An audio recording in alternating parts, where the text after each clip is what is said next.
Hello, everyone. My name is Dorla Aparicio. I love to come here on Wednesday mornings and introduce you to another amazing group piano teacher. In this group, we have amazing group piano teachers, and I want you to learn from them how they use group piano to work at their studios. So today I have Leah Drake from California. And Leah, go ahead and introduce yourself and we'll just take the conversation from there. Okay, thanks. Well, Dola, I'm really happy to be here. I've been following the show for a couple weeks and I'm humbled to be in such esteemed company. There have been some really wonderful teachers and musicians on here, and I've been really excited to participate. So thanks for having me. Of course. So I am a group piano teacher in the San Jose area of California. My studio is actually located in the town of Los Gatos, which is a smaller town in the Bay Area. And I have been teaching for about 10 years now. I taught privately for most of that time, but then in 2018, I started moving toward group piano. And as you can imagine, in 2018, starting that journey, a couple of years to get started, and then got really derailed with COVID. So we are back on track, and my studio is doing really well at this point. I've almost doubled in size since last year, which has been an overwhelming growth spurt that I'm still managing and figuring out now what to do as the next phase. So it's an exciting time. Wonderful, wonderful. So what made you decide back in 2018, to start group piano? So I had a full private studio at that point. I was teaching about 50 students privately and feeling like I just didn't have any more time to give, and my wait list was growing, and I was loving what I did, but also feeling like private lessons were a little bit boring for me.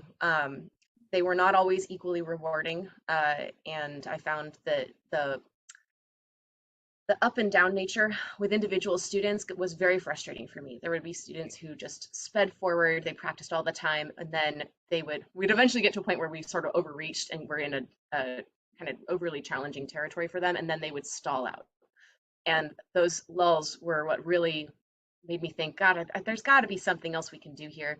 I was also feeling like they weren't getting the best musicianship preparation. In my own background, I took piano lessons for 8 years before joining a band, Mm-hmm. and I learned so much in band, and it was a lot of fun.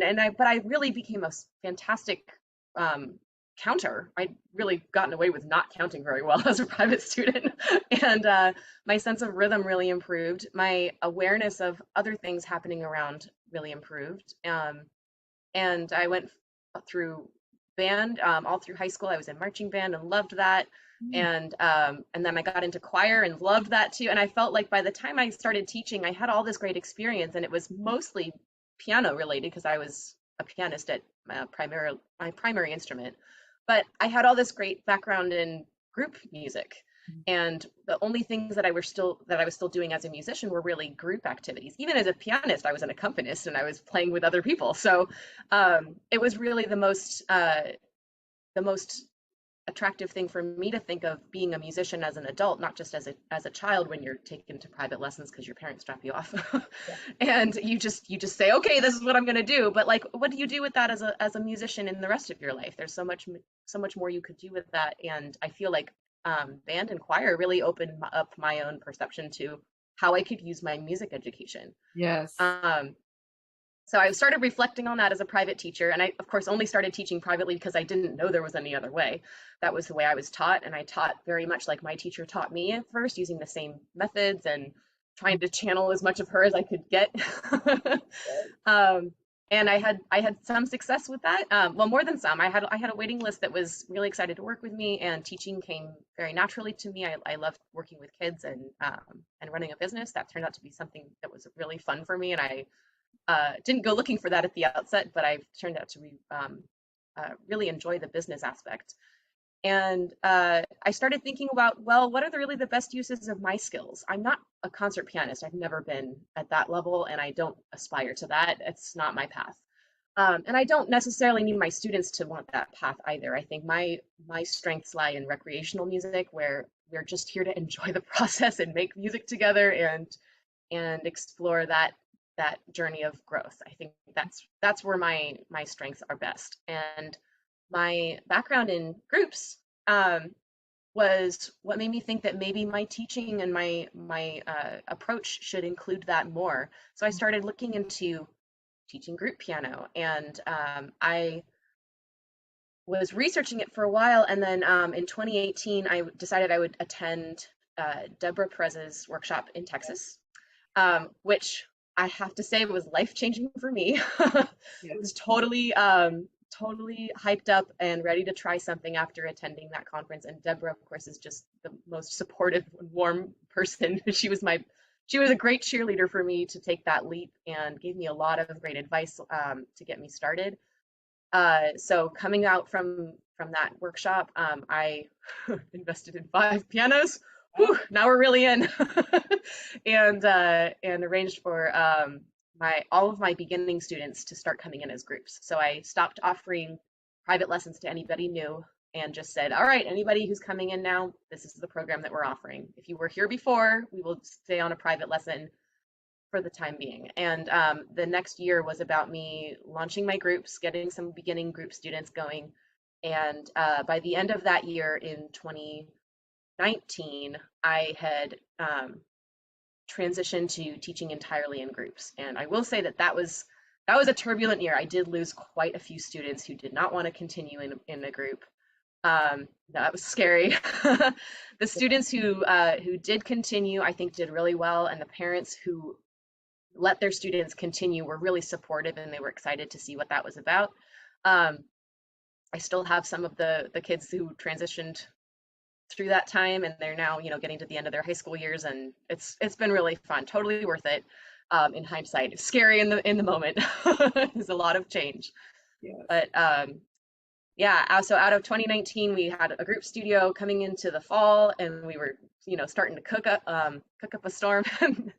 And then 2020 happened. Yes. So that was really hard, actually. That the pandemic striking at that precise moment, it felt like getting T-boned. You're just starting to accelerate, and you're finally finding a path that's exciting for you and appropriate for you, and everybody's already on board. You've gone through all the Yep. turbulence of losing all those people, and then anybody who's in there in March 2020, I lost another huge chunk of the studio at that point. So it's been a lot of turnover, and although to the credit of the ones who stayed, they were like rocks for me during the pandemic. I actually didn't lose very many beyond the initial drop off in March. I think I had like 98% retention for like 2 years.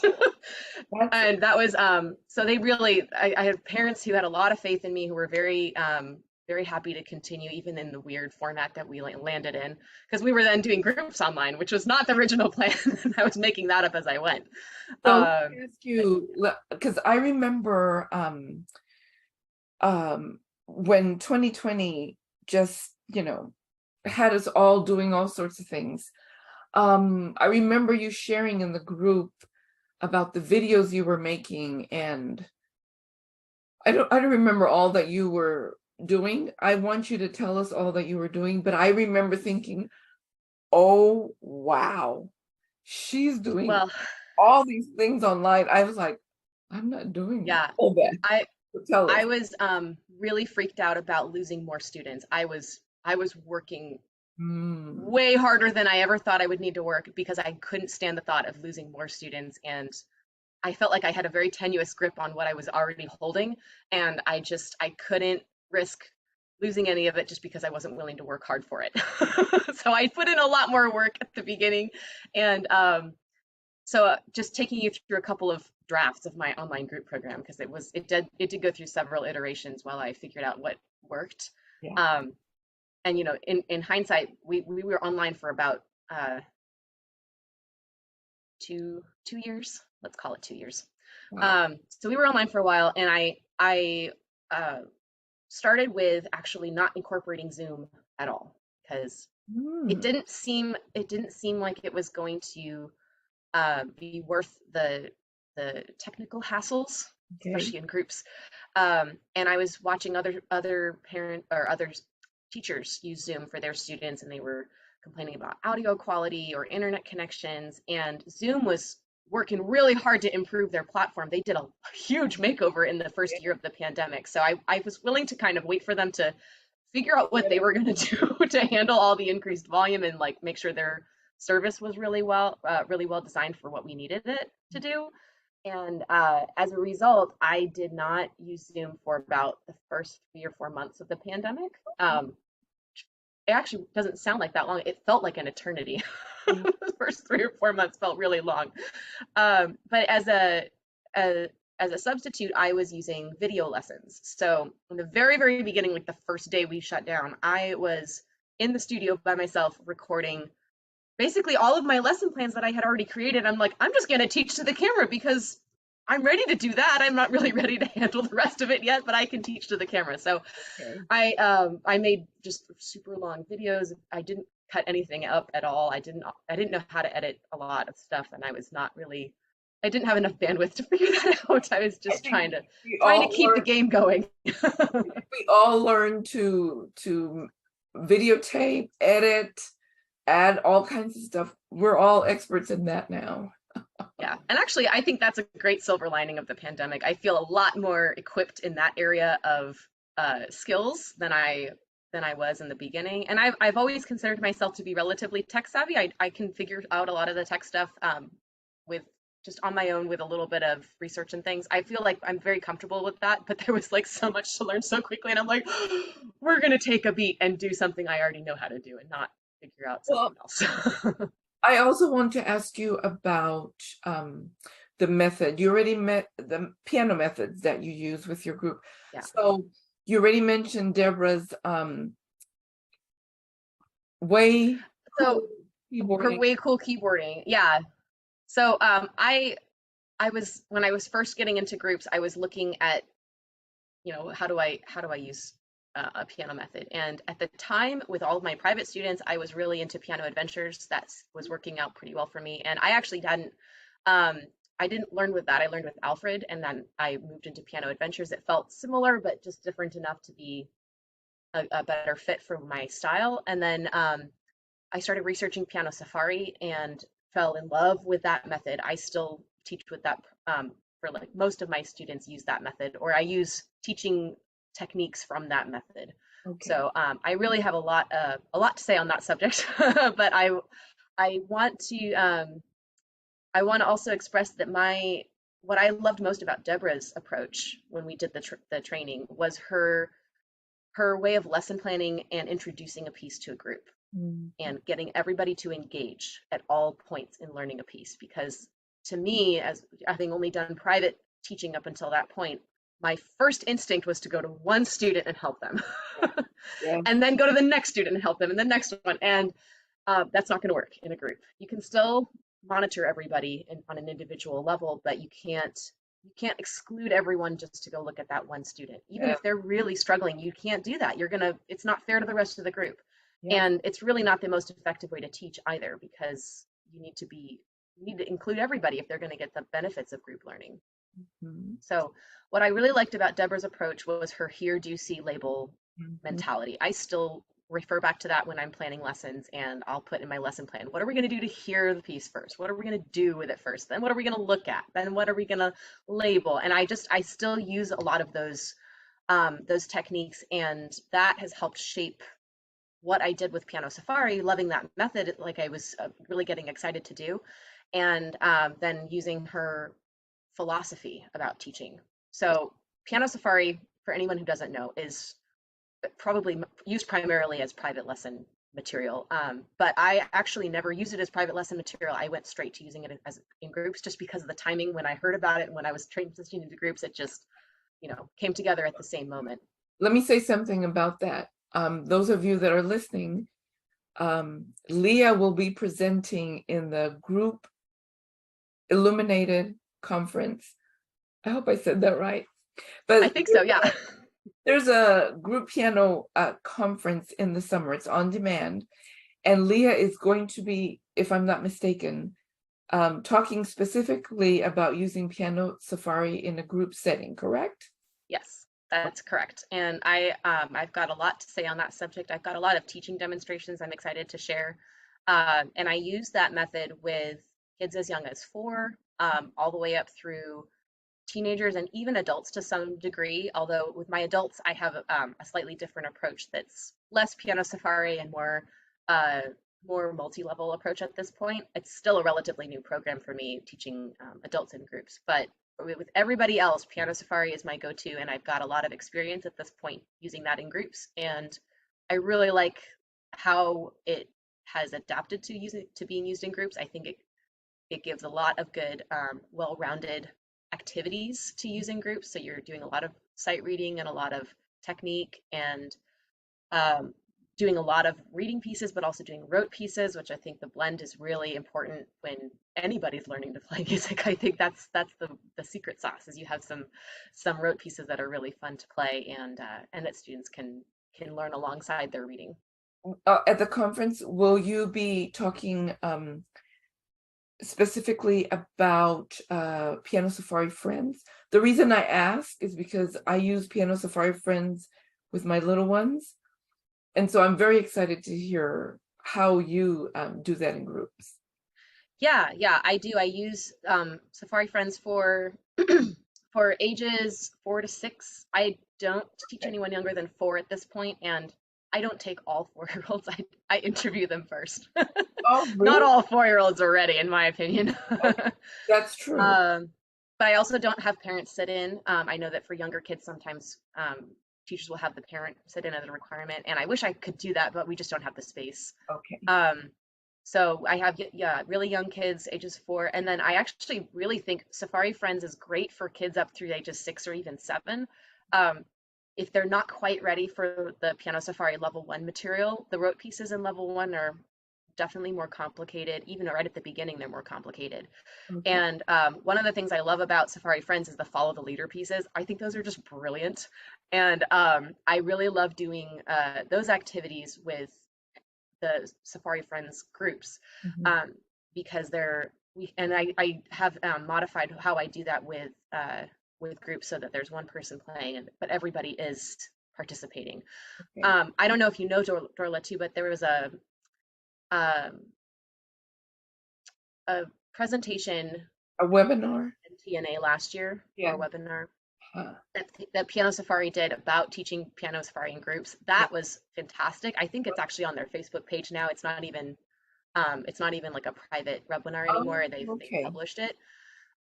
It's really great though, and it's directly from the publishers about how they use Piano Safari Friends in groups and a little bit about how they use level 1 and level 2 in groups as well. So Wonderful. um, Well, that's that just came out last year. That was really, really good, and I've adapted a lot of those teaching techniques into my own studio, and they've been great. perfect. So before we end our conversation, which has been quite interesting. Time has gone by really fast. I know, I know. Do you have pros and cons of using a traditional piano method in a group setting? Are you including Piano Safari as the traditional method? Yes. Okay. Um, well, the pros, I think, are that there's a lot of experience in the world for people who've used a method, any method. For Piano Safari specifically, that there's teaching guides, and a lot of methods have teaching guides, and those have been extremely helpful. It makes me feel like I don't have to reinvent the wheel. So there's a lot of structure and support for a method. Um, but the downside, I think, is that not all methods are meant for groups specifically. So whatever teaching suggestions they're giving you are aimed at a private setting, not a group setting, and you have to then sort Okay. of extrapolate what that would look like in a group, which is why I think the the teaching philosophy that Deborah imparted, the "Here Do You See" label approach, is something that you can apply in any setting to any sort of method. It's nice to have the structure of a method, but then how do you teach it to a group? And I think that it's more the activities that you do to introduce a piece Mhm. are not necessarily, printed on the page of the book or anything like that. But if you're going through a similar process introducing a piece, then you can introduce any piece. It doesn't have to be from a method book. Yes. And thankfully, there's lots of music out there that's not even in a method book, lots of single sheet music and things that you might want to use, or ensembles usually aren't part of a method book. So to be able to have that approach, that mindset of how am I going to engage everybody, Yes. that's the thing you've got to be able to do to counteract the cons. I love Um, that you said mindset, because it is mainly a mindset shift. And I know that if we're used to teaching in a private setting always, we forget that now we have to change our mindset to apply this. It's the same principles of teaching, but apply it to a group, and you have to think about it differently. So I love that you said that. yeah, I think something else that really helps too is when you're planning for a group, you have to do at least twice the number of preparatory activities for your students and expose them to the music and the concepts that they're going to need well before you tell them to play anything. Hmm. Um, and this is partly to give them as many tools as you can to be independent when they get to the piano, because you can't hover over them. You can be close to answer questions and do a quality control check, but you really can't go answering every question to each individual student. That's just not a good use of your time. And you're never going to get to be able to play all together if you're just Right. isolating. Also, So that thinking the teacher, when he or she are planning the music, you have to think about those questions ahead of time. yeah, you have to answer all of the frequently asked questions in your lesson plan so that you are ready with those answers and if you can even answer them before they get asked. So, Yeah. like, for example, a preparation activity for this would be to clap the rhythm. Mhm. Let's all clap the rhythm. I think everybody will benefit from that, even if they're awesome counters to begin with, because the awesome counters will have a totally, they'll be really confident and be ready to count. And the ones who are less confident counting can hear what the awesome counters are doing, Watch. and they learn from each other. They're always more interested in what their classmates are doing than what I'm telling them to do anyway. So they're going to want to listen to their classmates and learn from them and do this with them rather than do it with me. Even Right. if they love me, and most of them do, but it's like they don't want that. They want their friends, They they want it. want their peers. Yeah. Yeah. So They're I think if I can facilitate their peers connecting with each other Mhm. and give everybody, just assume that nobody's going to just assume that nobody knows anything about the piece. They probably do know a lot of things about the piece, but just assume that they don't, and involve them in all of the preparation activities that they should be doing, like experiencing the rhythm or looking for um, important cues in the music, identifying terms, looking at the position, um, and listening to the piece a couple of times before they're asked to go provide or produce any sort of sound or and product. also if They they need to be see, able to know what it sounds like. yes, and if they see you performing it also, they want to watch your hands, and it just adds another layer of understanding. Yeah. And the other thing to, why we do more and more preparation with groups is because you're not dealing with one individual learner who probably has their own preferences, the ways that they learn best. You are dealing with many, and some of them will learn very similarly to each other. Others will need something totally different to engage them. And by doing lots of preparation, you will catch everybody in that room, or as much as you can. As much. And the ones who maybe they don't need to see your hands, maybe they just need to hear it. There are some like that. It's freaky. Maybe they will also benefit from seeing your hands, even though you may not have done that with them if they were just a private student.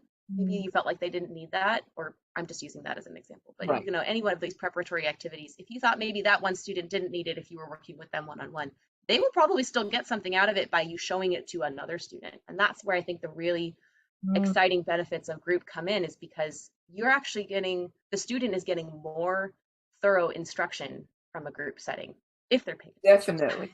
attention. I love what you said at the very beginning of your experiences in band and choir, because I always share that sitting through my son's orchestra rehearsal and band rehearsal and bell choir rehearsal, and I was like, why aren't we doing this in piano? It just makes Requires a lot of pianos. it That's does. really all it is. That's really the main reason. And pianos Yeah. are big and they're expensive and you can't move them around. And It's really, and I tell this to parents who are inquiring, like, wow, group piano, what's that about? I'm like, if you think about it, we teach music in a group in almost every other instrument except this one. Why? Because it's huge and it's obnoxiously but loud sometimes. And you just, yeah, it's 2023 now, and that yeah, should not be an excuse anymore. right. Well, and it's clearly it's becoming a more common thing. There's more access with digital instruments. Families can afford a piano that it couldn't before, and teachers can afford to set up a group piano studio that wasn't feasible before. And we're entering the next chapter, which is really exciting, and it's about time. It's about time. Leah, thank you so much for having this conversation with me. I know the teachers in this group are going to love to hear everything you have to say. And I want to encourage them to watch you on Group Illuminated, because I know, do you know how many sessions you're going to have? I have 3 sessions plus a teaching demonstration. Okay, so Yeah, the teaching demonstrations are gold in itself, but yeah. to hear you explain everything, I think we're all going to learn so much from you. So once again, thank you for sharing with us today, and see you in the summer. Yeah. Actually, I think I'll see you at MTNA. You're gonna be there? I'm Oh, so excited. I'm finally going in person. Yay. yes, yes. Oh my goodness, it's been so long. Um, yes, are you gonna be there for Pedagogy Saturday?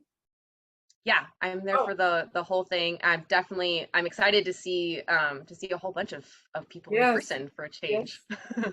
That's gonna be fun. All right, then I'll finally get to meet you for real. Yeah, It- I'm excited. I know it's coming up. yeah. All righty. Thank you everyone for watching. And Leah, once again, thank you for being here. Thanks for having me, Dorla. Bye-bye.